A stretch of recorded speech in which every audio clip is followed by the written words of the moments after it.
بسم الله الرحمن الرحيم. الحمد لله رب العالمين والصلاة والسلام على أشرف الأنبياء محمد وعلى آله وصحبه وأمته أجمعين أما بعد. عزیز طلباء کرام، آج کی اس ویڈیو کے اندر ہم سورہ احزاب آیت نمبر 31 سے اپنا سبق شروع کریں گے. سورہ احزاب آیت نمبر 31 سے 22واں سپارہ بھی شروع ہو رہا ہے. آئیے ابتدا کرتے ہیں. اعوذ باللہ من الشیطان الرجیم، بسم اللہ الرحمن الرحیم. ومن یقنت منکن، اور جو تم میں سے تابعدار رہے گی للہ و رسولہ، اللہ اور اس کے رسول کی، وتعمل صالحا، اور وہ نیک عمل کرے گی، نؤتیہا اجرہا مرتین، اسے ہم اس کا ثواب بھی دوگنا دیں گے، وَأَعْتَدْنَا لَهَا رِزْقًا كَرِيمًا، اور ہم نے تیار کر رکھا ہے اس کے لیے باعزت رزق. یا نساء النبی، اے نبی کی بیویو، لستن کأحد من النساء ان اتقیتن، اگر تم تقوی اختیار کرو تو تم عام عورتوں کی طرح نہیں ہو. فلا تخضعن بالقول، لہذا تم نزاکت کے ساتھ بات مت کیا کرو. فیطمع، تو لالچ کرے، الذی فی قلبہ مرض، ایسا شخص جس کے دل کے اندر روگ ہو، بیماری ہو. وَقُلْنَ قَوْلًا مَعْرُوفًا، اور بات وہ کہو جو بھلائی والی ہو. وَقَرْنَ فِي بُيُوتِكُنَّ، اور اپنے گھروں میں قرار کے ساتھ رہو. وَلَا تَبَرَّجْنَ تَبَرُّجَ الْجَاهِلِيَّةِ الْأُولَى، اور بناؤ سنگھار دکھاتی نہ پھرو جیسا کہ پہلی بار جاہلیت میں دکھایا جاتا تھا. وَأَقِمْنَ الصَّلَاةَ، اور نماز قائم کرو. وَآتِينَ الزَّكَاةَ، اور زکوٰۃ ادا کرو. وَأَطِعْنَ اللَّهَ وَرَسُولَهُ، اور اللہ اور اس کے رسول کی اطاعت کرو. انما یرید اللہ، بے شک اللہ چاہتا ہے، لیذہب عنکم الرجس، کہ وہ گندگی کو دور کرے تم سے، اہل البیت، اے نبی کے اہل بیت، ویطہرکم تطہیرا،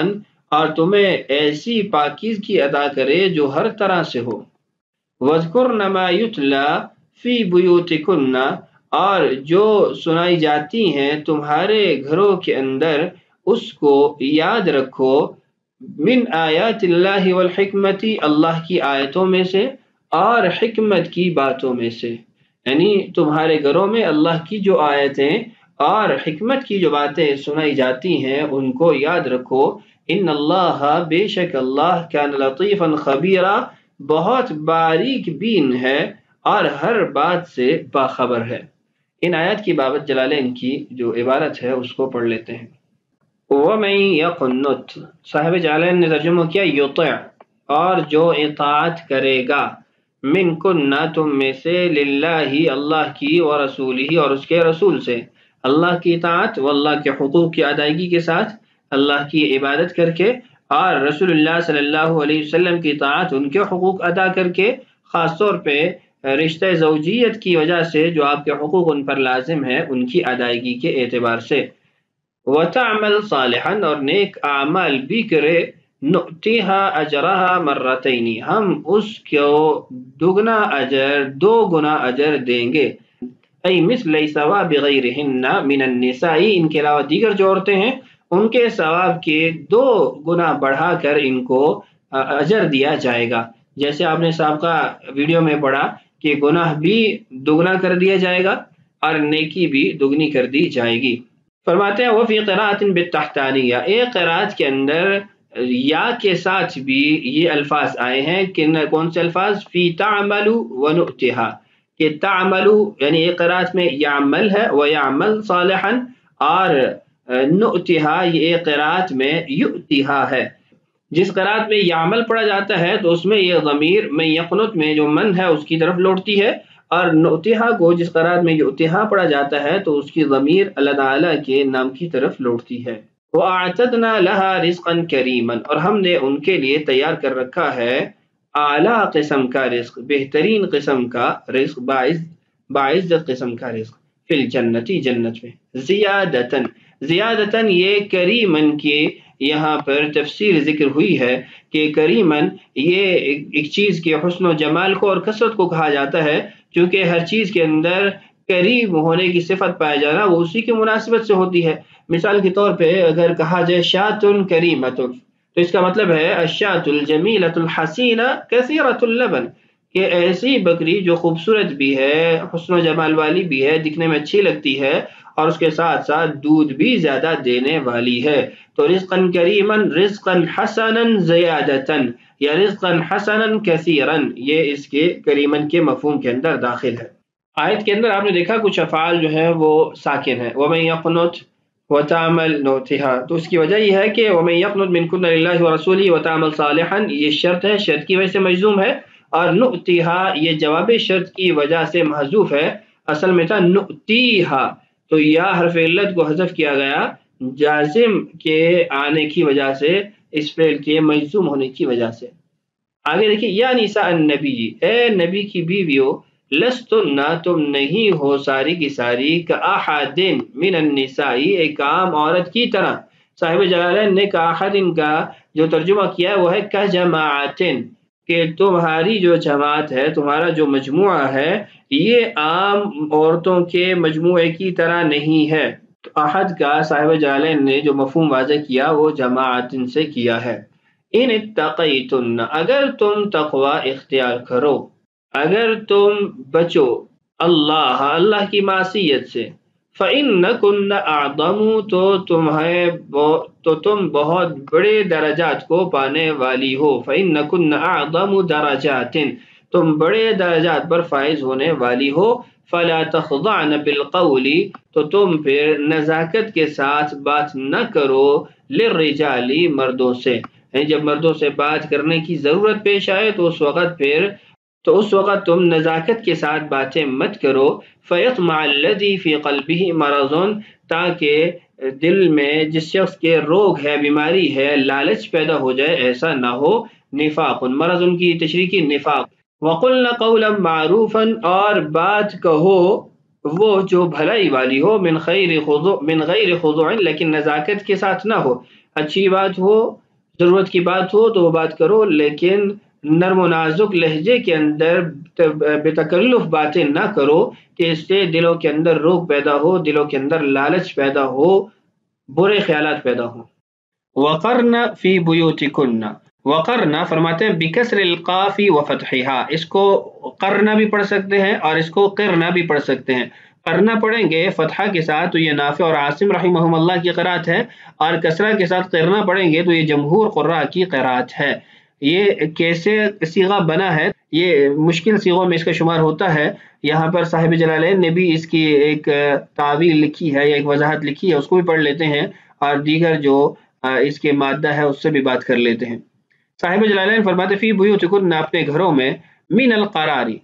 صاحب جلالین فرماتے ہیں کہ یہ قرار سے ہے، یعنی مضاعف سے ہے، واصلہ، اور اس کا اصل ہے اقررنا، اقررنا، بکسر الراء وفتحہا، اس کو را کی کسرہ کے ساتھ بھی پڑھا جا سکتا ہے، را کی فتحہ کے ساتھ بھی۔ من قررت یا قررت، یعنی سمع یا ضرب سے اس کو پڑھا جائے گا، قررت یا پھر قررت، بفتح الراء وکسرہا۔ نقلت حرکت الراء الی القاف، صیغہ یوں بنا کہ جو را کی حرکت تھی اس کو قاف کی طرف منتقل کیا گیا، یعنی اقررنا میں جو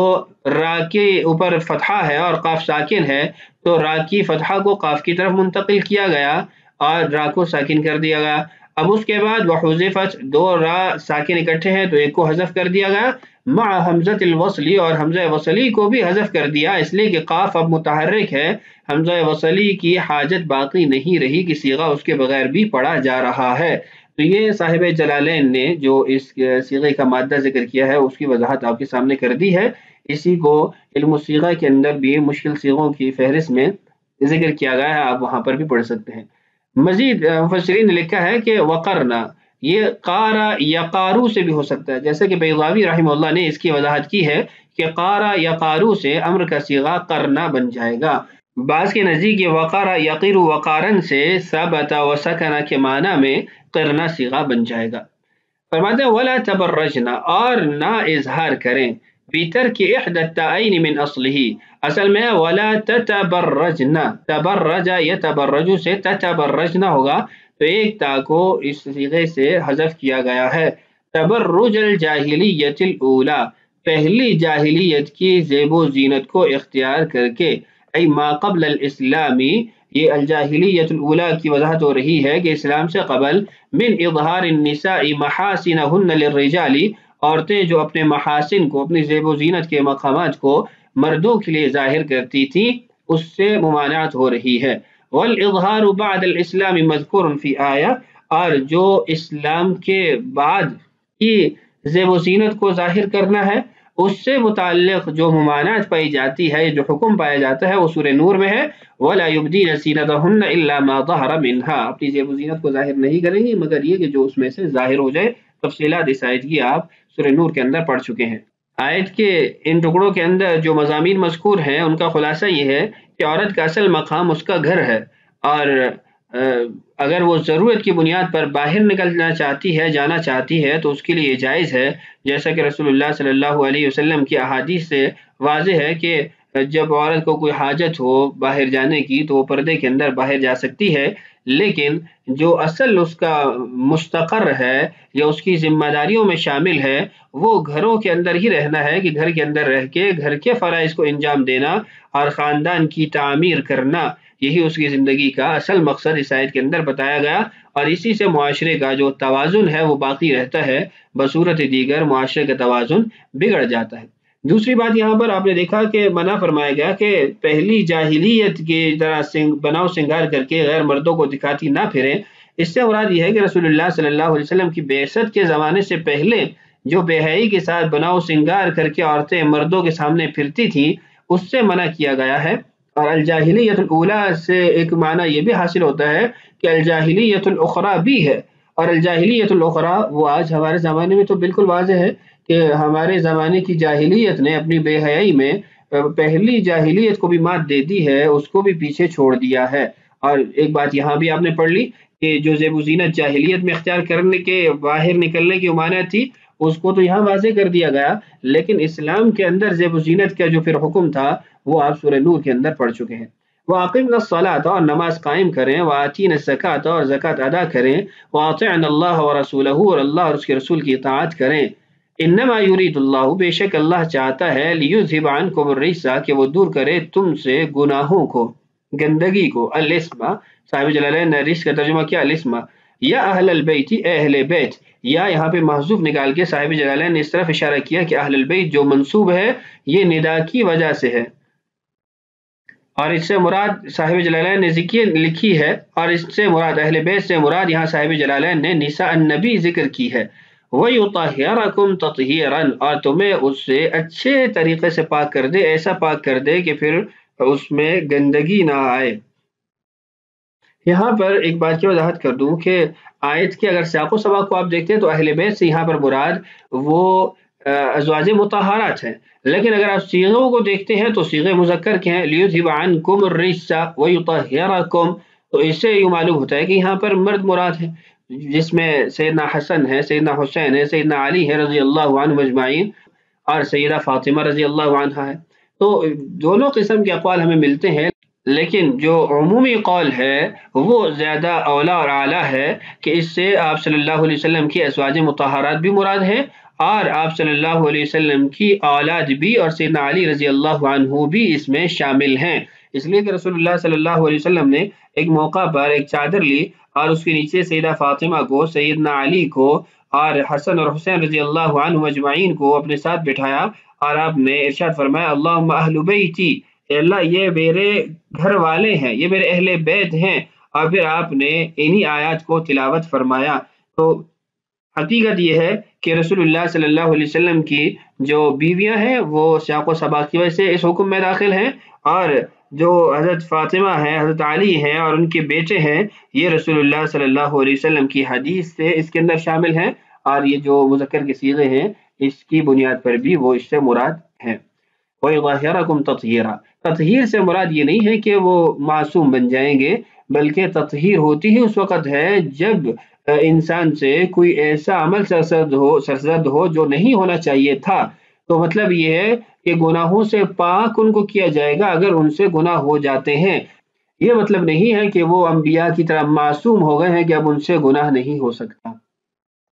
وذکرنا اور یاد کرو ما یتلا جو تلاوت کی جاتی ہیں فی بیوتکننا تمہارے گھروں میں من آیات اللہ اللہ کی آیات میں سے القرآن یعنی قرآن جو تمہارے گھروں میں پڑھا جاتا ہے اس کو یاد کرو والحکمہ اور حکمت کی باتیں السنہ یعنی سنت رسول اللہ صلی اللہ علیہ وسلم کی احادیث ان اللہ کان لطیفا بے شک اللہ باریک بین ہے خوب باریک بین ہے باولیائہ اپنے نیک بندوں کے بارے میں خبیرن اور خوب باخبر ہے بجمیع خلقہ اپنی تمام تر مخلوقات کے بارے میں۔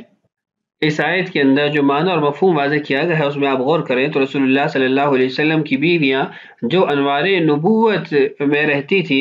جو رسول اللہ صلی اللہ علیہ وسلم کے گھر کے اندر رہتی تھی جہاں وحی کا محبت تھا وحی اترتی تھی اس کے باوجود ان کو قرآن اور حدیث کے یاد کرنے کا حکم دیا جا رہا ہے تو ہماری عورتوں کو یا ہمارے مردوں کو یا ہمارے بچوں کو اس کی کتنی ضرورت ہوگی اس کا ہمیں خیال رکھنا چاہیے اور اپنے گھروں کے اندر قرآن اور حدیث کے